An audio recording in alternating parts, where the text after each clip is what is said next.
नमस्कार दोस्तों, अशोक ई tutor YouTube channel में आपका स्वागत है। दोस्तों, इस वीडियो में बात करने जा रहे हैं जीएसटी आने के बाद सेल टैक्स या जो वेट टैक्स रहता था इसका क्या होगा। दोस्तों, अभी तक क्या हो रहा है, जब जीएसटी अभी अप्लाई नहीं हुआ इससे पहले, अभी जब भी कोई दुकानदार, कोई भी व्यक्ति जब सामान सेल्स करता है, मतलब कि सामान कोई बेचता है या कोई खरीदता है, तो उस पर एक प्रकार का टैक्स वसूला जाता है जिसको हम सेल टैक्स या value added tax, VAT tax बोलते हैं। तो जब जीएसटी 1 जुलाई 2017 से पूरे देश में लागू हो जाएगा, इसके बाद इस सेल टैक्स या वेट टैक्स का क्या होने वाला है, इसके बारे में हम इस वीडियो में जानने जा रहे हैं। तो चलिए स्टार्ट करते हैं कि जब 1 जुलाई 2017 से जीएसटी पूरे भारत देश में लागू होने जा रहा है, उसके बाद सेल टैक्स या वेट टैक्स का क्या होगा।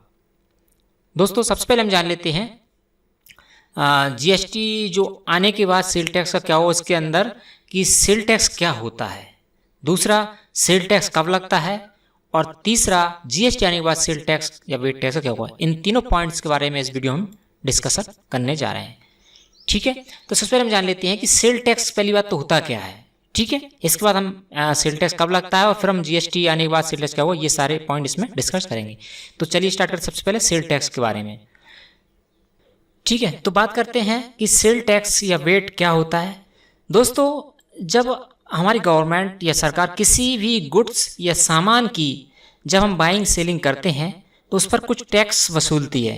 ठीक है, जब कोई भी सामान सेल किया जाता है, बाय किया जाता है, तो उस पर एक टैक्स वसूलती है, उसे हम बिक्री कर या सेल टैक्स कहते हैं। कहने का मतलब सेल टैक्स सेवाओं पर भी वसूला जा सकता है। भारत में अभी सेल टैक्स जो है बिक्री कर है, उसकी जगह पे value added tax, VAT tax लगता है। तो सेल टैक्स क्या हो गया, आप समझ गए होंगे कि सेल टैक्स क्या है। जब भी कोई सामान या गुड्स की बाइंग सेलिंग होती है, उस पर लगने वाले टैक्स को सेल टैक्स या वेट टैक्स बोलते हैं। ठीक है, ये क्लियर हुआ। नेक्स्ट हम बात करते हैं सेल टैक्स कब लगता है।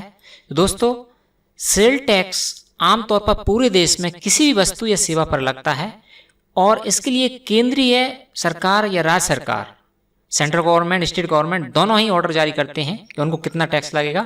यह मुख्यतः वस्तु के एक राज्य से दूसरे राज्य में ट्रांसफर करने पर या आयात करने पर ही लगता है। ठीक है, कहने का मतलब जो कोई सामान रहता है, गुड्स रहता है, उसको वन स्टेट से टू स्टेट, सेकंड स्टेट में बाइंग सेलिंग करने पर ही अभी तक सेल टैक्स लगता था। अर्थात जब भी कोई वस्तु या सेवा किसी एक राज्य से दूसरे राज्य में बेच जाती है तो सरकार उस पर कुछ टैक्स लगाती है, जिसे हम सेल टैक्स कहते हैं।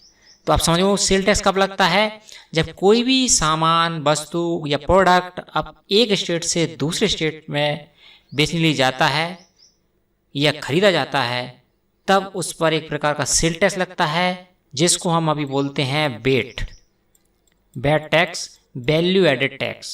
ठीक है, अब हम बात करते हैं कि जीएसटी के बाद आने के बाद इसका क्या होने वाला है। दोस्तों, जीएसटी आने के बाद क्या होगा इस सेल टैक्स या जो वेट टैक्स है उसका। तो दोस्तों, गुड्स एंड सर्विस टैक्स यानी कि जीएसटी आने से इसके फायदे हमको मिलेंगे ही। यह एक आपका क्या है, अप्रत्यक्ष कर, इनडायरेक्ट टैक्स है, जो राज्यों की मनमानी को रोकेगा। अभी तक क्या होता था, किसी राज्य में कम, किसी राज्य में ज़्यादा, कोई फिक्स इसका वो पैरामीटर नहीं था कितना वेट लेना, किसी में 14.5, 13.5, 15.5, जो भी जिस राज्य के हिसाब से ये लगता था। लेकिन अब पूरे देश में क्या होगा, एक वस्तु, सामान या गुड्स पर क्या होगा, एक ही प्रकार का टैक्स लगेगा और एक ही रेट से लगेगा। तो जीएसटी आने के बाद वेट, एक्साइज और सर्विस टैक्स जैसे कर की जगह सिर्फ और सिर्फ एक ही टैक्स लगेगा, जीएसटी। तो आप समझ गए होंगे कि वेट का क्या होने वाला है, सेल टैक्स का क्या होने वाला है। ये कुछ नहीं होने वाला, जीएसटी लगेगा। और जीएसटी जो है, हम इसके ऊपर वीडियो बना चुके हैं, 5 कैटेगरी में इसको डिफाइन किया गया है। 0% जीएसटी, 5% जीएसटी, 12% जीएसटी, 18% जीएसटी और लास्ट एंड फाइनल 28% जीएसटी। तो जैसा जिस कैटेगरी में, जिस प्रोडक्ट को, जिस सर्विस को रखा गया है, उस कैटेगरी के अकॉर्डिंग, यदि सपोज दैट 12% जीएसटी कैटेगरी में किसी सामान या सर्विस को रखा गया है, तो वहाँ पर सिर्फ 12% जीएसटी लगेगा, कोई वैट, कोई सेल टैक्स, कोई सर्विस नहीं।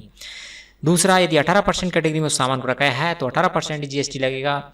इससे फ़ायदा क्या होगा, इससे फ़ायदा ये होगा कि अभी तक टैक्स के ऊपर टैक्स लग के हमको रेट ही पता चलता था कि हमारा प्रोडक्ट हमने खरीदा, उसकी एक्चुअल कॉस्ट क्या है, एक्चुअल प्राइस क्या है। लेकिन यहाँ पर क्लियर मेंशन किया जाएगा उसकी कॉस्ट क्या है और जीएसटी आपका कितना लगा। तो कहने का मतलब भाई अब जीएसटी आने के बाद वेट है या सेल टैक्स इसकी तो लग गई बाट। ठीक, नेक्स्ट आगे बात करते हैं इसी में। जब हम वो जब मैं बोला हूँ वही है, जब हम कोई वस्तु खरीदते हैं तो हम से उस पर टैक्स वसूल जाता है, जो हमें उसकी रसीद से पता चलता है कितना टैक्स लगा है, कितना वैट लगा है। ठीक है, कोई बोलता नहीं इतना लगेगा, वो प्रिंट हो जाता है स्क्रीन पे, हमारी जो बिल लेते हैं उसमें हमको पे करना पड़ता है। लेकिन हम फिर भी उस जो वस्तु है उसकी असली कीमत जानने में असमर्थ रहते हैं कि इसकी एक्चुअल कॉस्ट आखिर थी क्या। इसको हम ऐसे समझते हैं, जैसे मान लो कोई एक सामान बना आपका, किसी मैन्युफैक्चरर ने बनाया, तो वहाँ से रॉ मटेरियल खरीदा होगा, उसको रॉ मटेरियल खरीदने के बाद उसमें बनाने में कॉस्ट लगी, मैन्युफैक्चर किया, बनाया, ट्रांसपोर्ट किया, तो सारे टैक्स यहाँ पे लग चुके हैं, सारे टैक्स लग चुके हैं बहुत सारे। वो टैक्स भी कहाँ से वसूले जाते हैं? एंड कंज्यूमर, ठीक है, एंड सी, जो कि हम होते हैं। इसके बाद ये बीच में आता है होलसेल के पास आता है, ठीक है, डीलर के पास आता है, रिटेलर के पास आता है, तब जाके हमको मिलता है। तो ये सब जगह टैक्स लग के टैक्स पे टैक्स जो रेट रहती है वो 2 से 2.5 गुनी बढ़ जाती है उसकी तब जाके हमको वो प्रोडक्ट मिलता है। और यहाँ पे एंड कंज्यूमर, हम पर आने के बाद सामान पे यहाँ भी एक टैक्स लग जाता है, बैट या सेल टैक्स। ठीक है, तो भाई इससे पहले इतने सारे टैक्स ऑलरेडी पे कर चुके हैं, जगह जगह टैक्स लग चुके हैं, लेकिन फिर भी लास्ट में जाकर बेट या सेल टैक्स लग जाता है। और ये सारे जो बीच में टैक्स लगे वो भी कौन पे करता है? ये करता है, हम लोग पे करते हैं। ऐसा नहीं है कि होलसेलर वाला टैक्स पे करेगा, डीलर पे करेगा, रिटेल पे करेगा, ये कोई पे नहीं करने वाले, ये सारे वसूलते यहाँ से। कोई सामान 100 रुपये का बना और वो सामान आपको 300 में जाके मिलता है, तो 100 रुपये में बना तो 10 रुपये इसने कमा लिए, किसने? मैन्युफैक्चरर ने 10 रुपये होलसेल वाले ने कमा लिए, 10 रुपये डीलर ने कमा लिए, 10 रुपये रिटेल ने कमा लिए। और अभी तक बोला जाता है टैक्स ये भी भरते हैं। हम किसी डीलर पास जाते हैं तो बोलते हैं हमको टैक्स भरना पड़ता है, भाई महंगा हो गया, हमको टैक्स भरना पड़ता है। तो ये कोई टैक्स नहीं भरते हैं, ये टैक्स हमसे लेके ही भरते हैं भाई।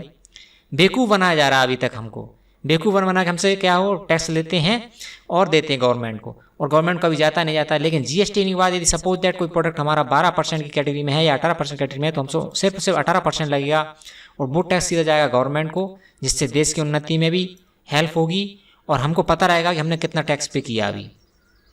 तो जीएसटी का सबसे बड़ा एडवांटेज यही रहेगा, ये मैं इसमें समझाने का प्रयास कर रहा हूँ। ठीक है, इसमें थोड़ा और मैंने जो लिखा है कि ऐसा इसलिए कि उस वस्तु पर एक्साइज ड्यूटी सरकार पहले ही लगा चुकी है, जो कि उसके दाम में कहीं भी बताया नहीं जाता हमको कितनी एक्साइज ड्यूटी लगी। पर अब जब जीएसटी अप्लाई हो जाएगा तो तब हम इस पर बात का अंदाजा लगा सकेंगे कि हमने जो भी वस्तु या सामान खरीदा है उस पर हमने कितना % टैक्स दिया, 18% दिया है या 12%, मैं बात कर चुका हूँ। तो ये मेरा बताने का उद्देश्य था कि अब वैट और ये सर्विस टैक्स और ये कितने सारे एक्साइज ड्यूटी, तो ये टैक्स, एंटरटेनमेंट टैक्स, पता नहीं कितने सारे टैक्स रहते थे। और हाँ, हमको यही पता नहीं है कि कितने टैक्स लगते हैं हमारे, जो हम सर्विस यूज़ करते हैं। हम तो जाकर पे कर देते हैं, टैक्स लग जाते हैं। 2-4 गिने चुने टैक्स चुटकियों में याद रहते हैं, भाई वेट लग गया, सर्विस लग गया, तो एंट्री टैक्स लग गया, ये पता नहीं। इसके अलावा बहुत सारे टैक्स थे जो कि छुपे थे, इनडायरेक्ट टैक्स थे, वो सारे टैक्स खत्म हो जाएंगे और सिर्फ एक ही टैक्स लगेगा, जीएसटी, जिसका क्लियर हम जब बिल लेंगे उसमें मेंशन किया जाएगा कि इतना जीएसटी आपने गवर्नमेंट को दिया। ठीक, तो ये इसका होने वाला। अब आप समझ गए होंगे कि भाई वैट और सेल टैक्स इनका क्या होने वाला है। ठीक है, मेरा उद्देश्य यही है कि वैट और सेल टैक्स का क्या होगा। हर बार बोला था इतना वैट लग गया भाई, सामान महंगा मिलेगा। अरे लग का क्या, वो हमने पे किया भाई। ठीक है, हम खुद पे करते हैं, जब वो रिटेलर जो है या रिटेलर या डीलर या होलसेलर गवर्नमेंट पे करता है। ठीक है, तो टैक्स तो हमसे वसूल हो जाता है। 100 रुपीज़ का सामान जो है वो हमको 300 मिल रहा है, तो 200 रुपये किसने दिए? हमने दिए। तो वो सारे इन लोगों ने 10-10, 20-20 रुपये का ये भर देते हैं, बोलते हैं हम तो गवर्नमेंट टैक्स पे कर रहे हैं, वाइट काम कर रहे हैं, 1 नंबर काम कर रहे हैं। टैक्स आप नहीं पे कर रहे हो भाई, टैक्स कस्टमर पे कर रहा है, लास्ट वाला। ठीक है, तो गवर्नमेंट ने ये बहुत अच्छा काम उठाया है, मुझे बहुत अच्छा लग रहा है जीएसटी, कि भाई जो भी होगा वो क्लियर रहेगा। ठीक, नेक्स्ट आगे बढ़ते हैं। इसमें कुछ इसका फायदा सबसे बड़ा हुआ कि ये मैं बता चुका हूँ कि जब हम टैक्स लागू होगा, जो जीएसटी लागू होगा, तो ग्राहक एक ही बार में एक ही टैक्स पे करेगा, जिससे टैक्स पर टैक्स देने वाली जो बात से उसे राहत मिल जाएगी। भाई ये टैक्स लगते आ रहे हैं फिर भी टैक्स देते हैं, यानी कि जब किसी वस्तु पर जो भी टैक्स लगाया जाएगा वो राज्य और केंद्र दोनों को ही मिला जुला टैक्स रहेगा, जिसे जीएसटी कहा जा रहा है। ठीक है, तो भाई जीएसटी आने वाला है 1 जुलाई से। जीएसटी कितने प्रकार का लगेगा? जीएसटी 3 टाइप का रहेगा, सभी जानते हैं।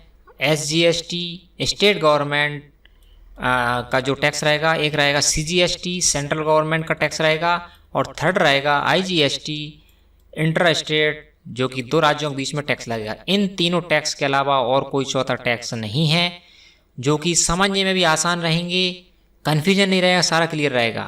ठीक है, SGST और CGST state government central government वसूलेगी और IGST भी दोनों जो स्टेट गवर्नमेंट सेंट्रल गवर्नमेंट दोनों में जाएगा। तो बस यही था एक वीडियो बताने का कि भाई GST आने के बाद वेट और जो सेल टैक्स उनका क्या होने वाला है, तो आप समझ गए क्या होने वाला है, ज़्यादा बताने की जरूरत नहीं है। उम्मीद करते हैं इस वीडियो में बताया गया आपको ये जो कन्फ्यूजन था माइंड में कि वेट और सेल टैक्स का क्या होने वाला भाई 1 जुलाई 2017 जो लगने वाला है उसमें GST के बाद। उम्मीद करते हैं आपको वीडियो में बताई गई जानकारी सारी आपको अच्छी लगेगी। यदि वीडियो पसंद आए तो लाइक करें, शेयर करें और इसी प्रकार की अगली वीडियो की जानकारी लिए आप हमारे इस अशोक यूट्यूब चैनल को सब्सक्राइब कर लें, ताकि आगे आने वाली वीडियोज़ की जानकारी आप तक पहुँच सके। तो मिलते हैं दोस्तों अगली वीडियो में, तब तक के लिए नमस्कार दोस्तों।